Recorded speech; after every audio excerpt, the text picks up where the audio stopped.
Lo dijo en la primera hora. Entremos en materia. Ayer, y quiero empezar justamente con las últimas cifras que presenta el gobierno ecuatoriano. Ayer se cumplió una semana del estado de excepción y hoy se cumple exactamente una semana de la emisión del decreto ejecutivo 111, a través del cual el gobierno reconoce que Ecuador está bajo conflicto armado interno, identifica 22 organizaciones de delincuencia organizada que las cataloga como terroristas con nombres allí. Como les decía la semana anterior, ahí aparecieron un montón de organizaciones que uno no conocía, no tenía la menor idea de que existían, pero estaban allí, identificadas por el gobierno, y las cataloga como terroristas, y las Fuerzas Armadas ubicándolos a esos grupos y a sus integrantes como objetivos militares. ¿Qué ha pasado una semana después? Vamos poniendo los artecitos, don Roberto Carlos, don Diego. A ver, este es una primera valoración, la que estamos poniendo ahora mismo en la pantalla. En una semana se han efectuado 15.461 operativos. El plan Fénix le ponen ahí, ¿no? El corte del 9 al 15 de enero. Hasta las 6 de la mañana de ayer. 15.461 operativos. Han detenido a 1.534 personas. Pero las 1.534 personas no serán procesadas como terroristas. Eso hay que explicar a la audiencia. De esas 1.534 personas, apenas el 10% fueron detenidos por delitos asociados al terrorismo. 158 por terrorismo. En el caso de los procesados con terrorismo, no serán juzgados por jueces comunes, ordinarios, sino por jueces anticorrupción. Por eso es importante lo que hizo ayer el Consejo de la Judicatura de la designación de nuevos jueces anticorrupción, que se los necesita en este momento. Pero no son los 1.534 terroristas. De los 1.534 detenidos, 158 serán procesados por corrupción, 41 operaciones contra grupos terroristas, 5 terroristas abatidos. Noten ustedes que ahora utilizan ese término, ya no hablan de delincuentes, dicen terroristas. 27 personas privadas de la libertad recapturadas, que ya vamos a hablar de eso, 11 policías liberados, 2 gendarmes fallecidos en el cumplimiento del deber. Siguiente. Ahí está la estadística de las incautaciones: 575 armas de fuego, 560 armas blancas, 12 alimentadoras, 13 embarcaciones aprendidas, y aquí está una cifra sobre cuyas dudas comparto plenamente con mi colega Pamela Aguas. Pamelita, le envío un abrazo, sé que todas las mañanas sintoniza este espacio y yo no puedo estar más de acuerdo con usted. $2,618 con 3 centavos. Sáqueme un ratito eso de la pantalla, póngame a mí, gracias. $2,618, ¿saben qué es eso? Es esto, una minucia frente a la inmensa, inconmensurable cantidad de dinero que maneja el narcotráfico. $2,600. Es una bobera, una tontería. ¿Y saben qué? Esa cifra, yo no voy a denostar de modo alguno los operativos. Me alegro y está bien, porque es lo que se necesita. Bien, saludo la decisión, saludo que en una semana hayan llevado adelante 15,000 y pico operativos, etcétera. Que hayan detenido a 1.500 y pico personas, que 158 sean procesadas por terrorismo. Se necesitaba acción, sin duda. Pero vean, aparte de la acción, daría la impresión de que todavía no están yendo por los peces gordos, por los que manejan el grueso de la plata, por los que dan las decisiones y las disposiciones a través de las cuales este país ha estado sometido en los últimos tiempos a la violencia y al crimen organizado. Están yendo por los ejecutores, por los brazos ejecutores, a los cuales les encuentran 2 luquitas, $2,600. ¿Qué hacen con $2,600?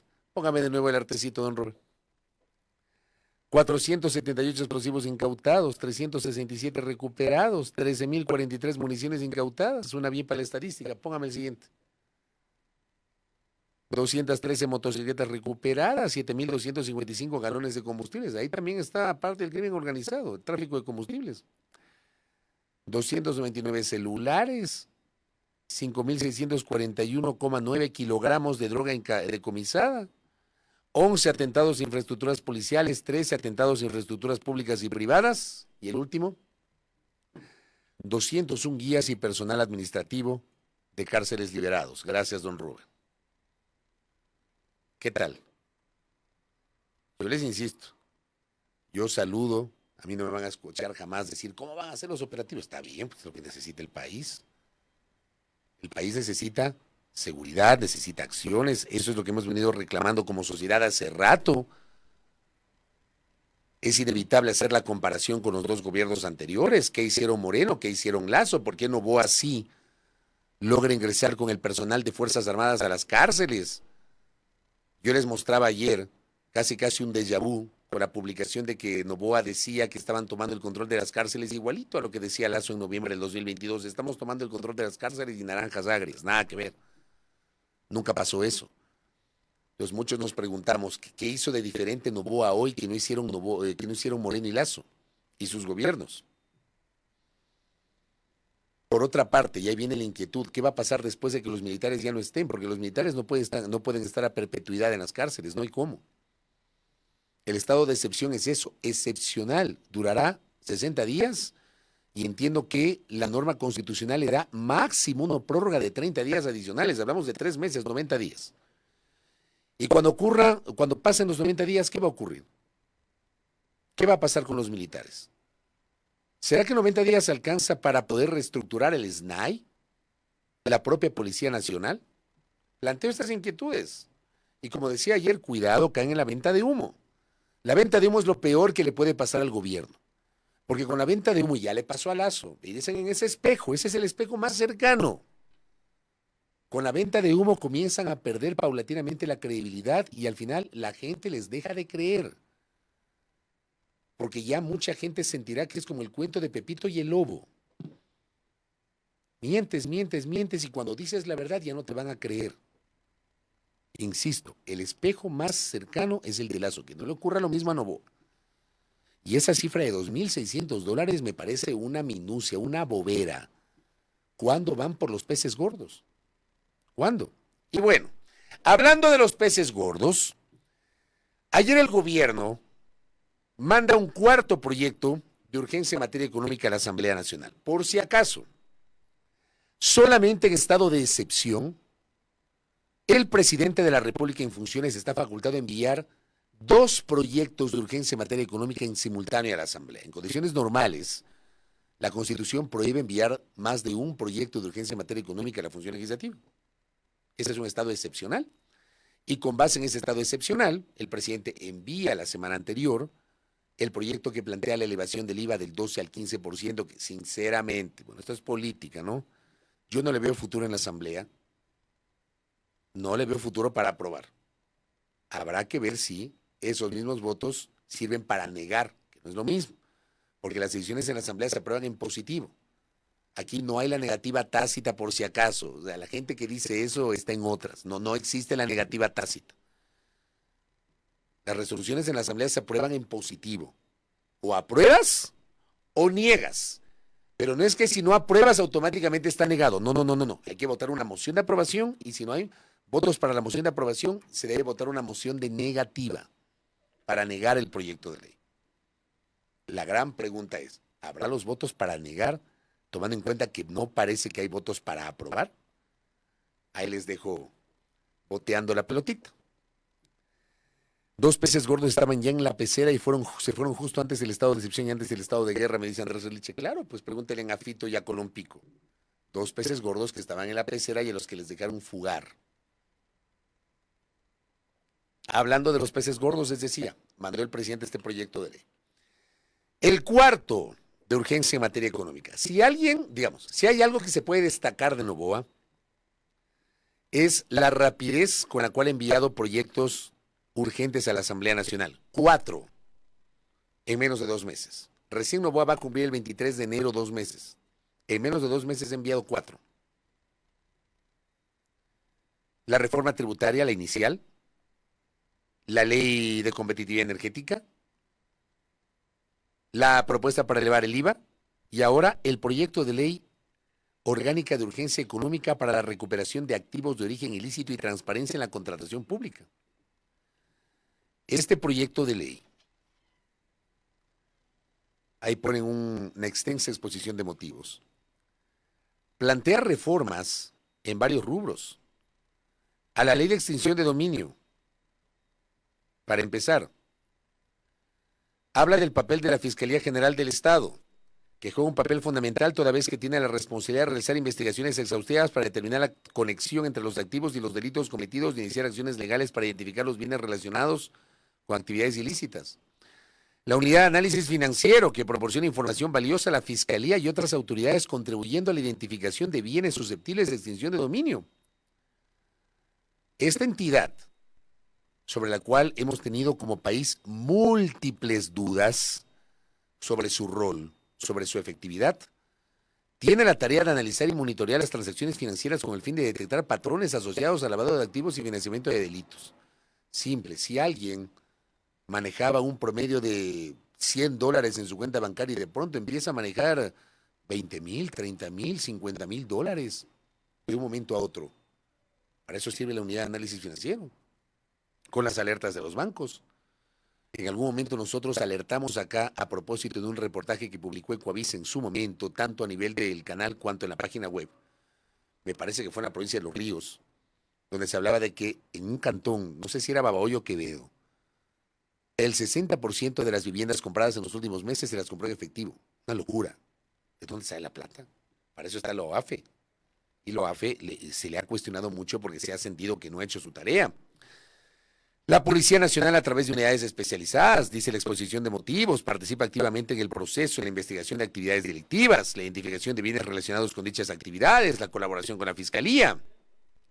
La Superintendencia de Bancos, en la función de supervisar y regular las actividades financieras. La Procuraduría, esencial en el proceso de decomiso al representar legalmente al Estado. Los procesos de contratación pública, que también han sido históricamente fuente de corrupción. Con base en eso, en esa exposición de motivos, el gobierno envía este proyecto de ley que tiene 66 artículos y reforma 7 leyes.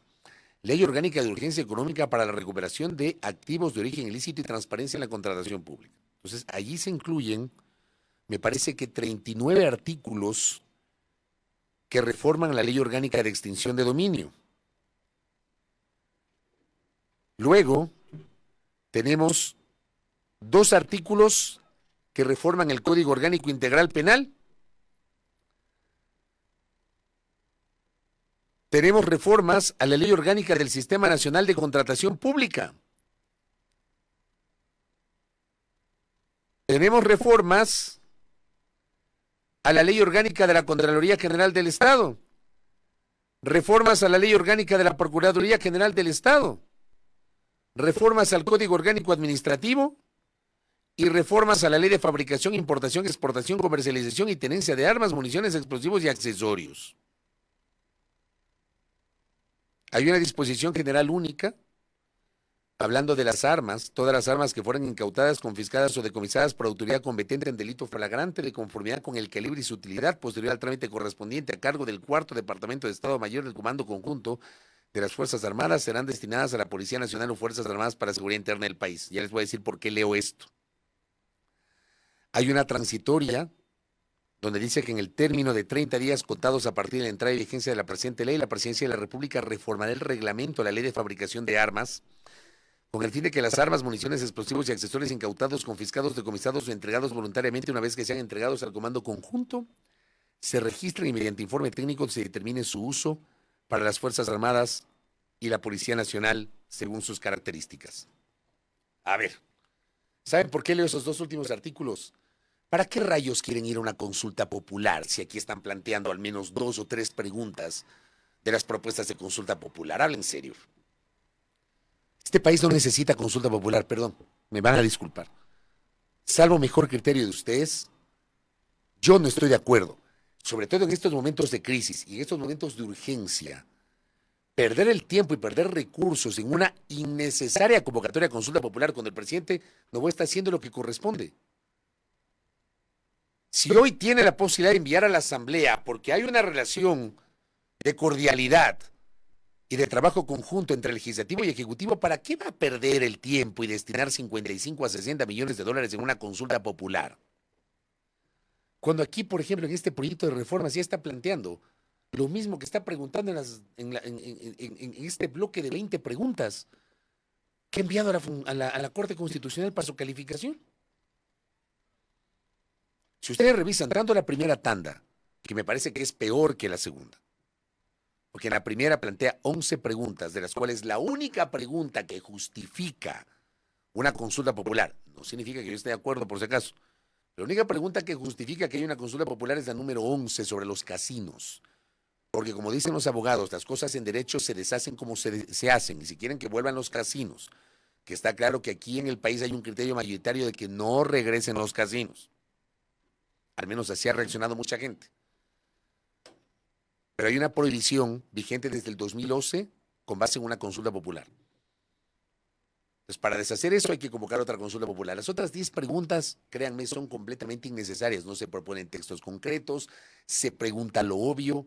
Finalmente es la Asamblea la que tendrá que reformar las leyes, pero no se ponen textos concretos en la primera tanda. No sirve para nada eso, para mí. La segunda tanda plantea preguntas mucho más potentes, que sí, deben ser materia, evidentemente, de un amplio debate nacional.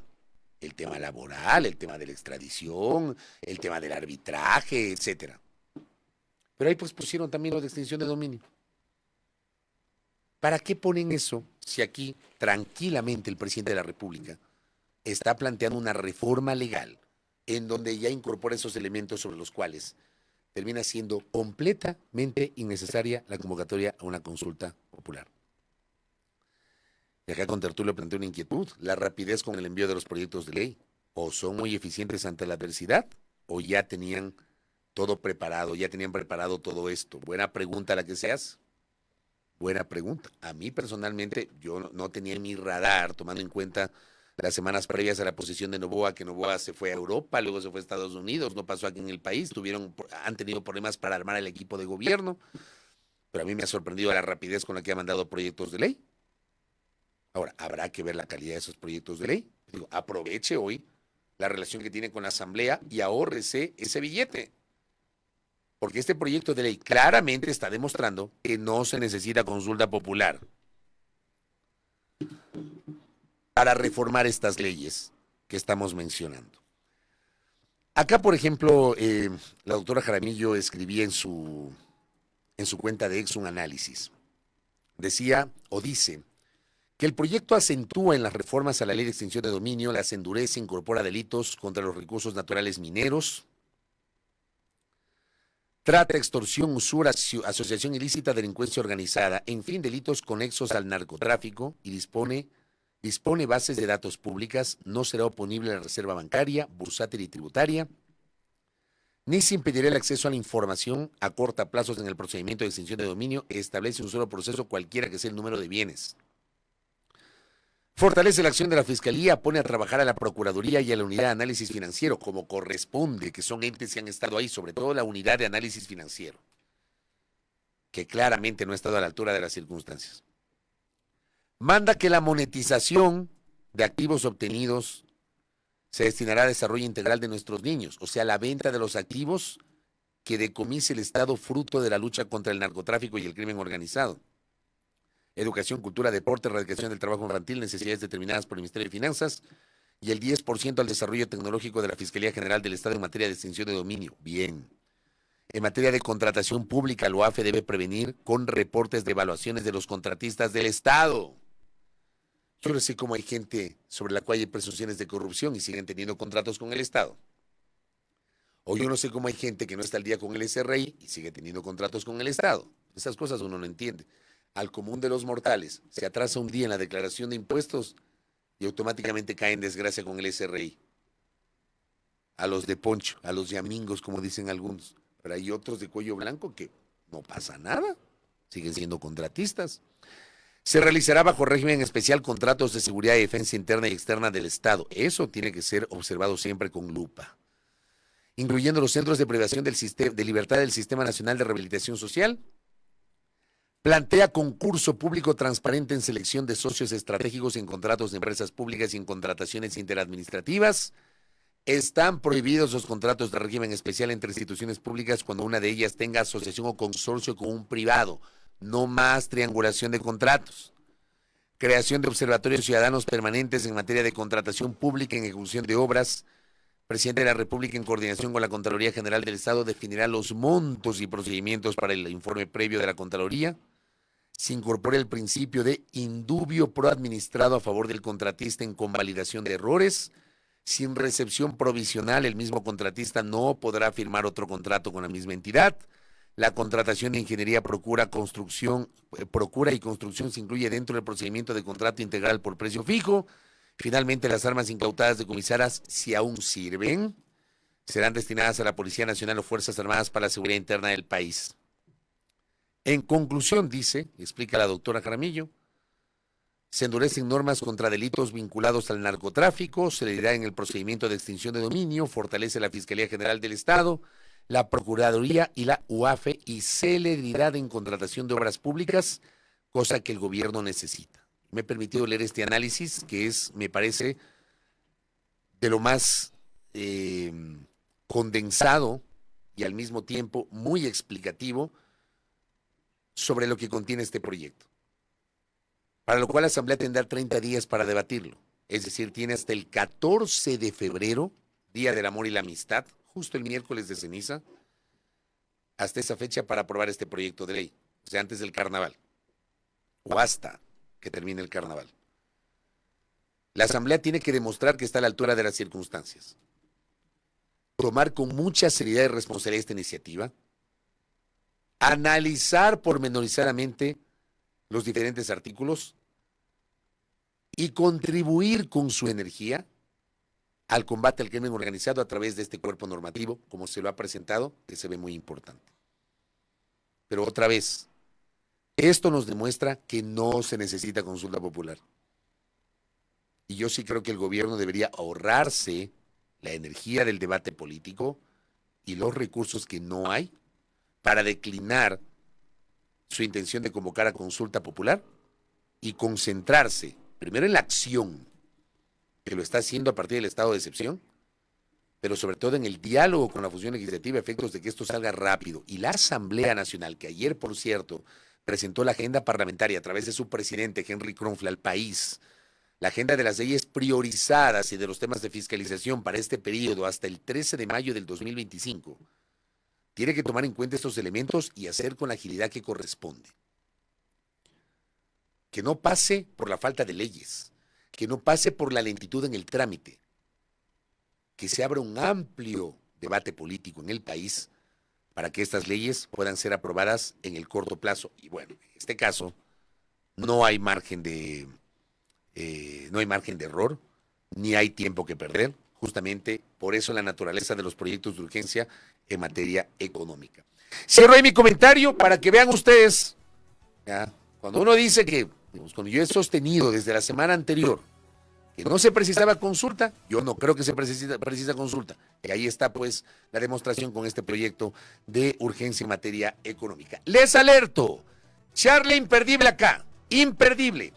¿Cuál es el real objetivo del acuerdo comercial entre Ecuador y China, que ha generado resquemores en algunos sectores, mientras otros plantean que la Asamblea Nacional no tiene que perder tiempo y tiene que ratificar el acuerdo comercial que fue firmado el año anterior y que cuenta con dictamen favorable de la Corte Constitucional?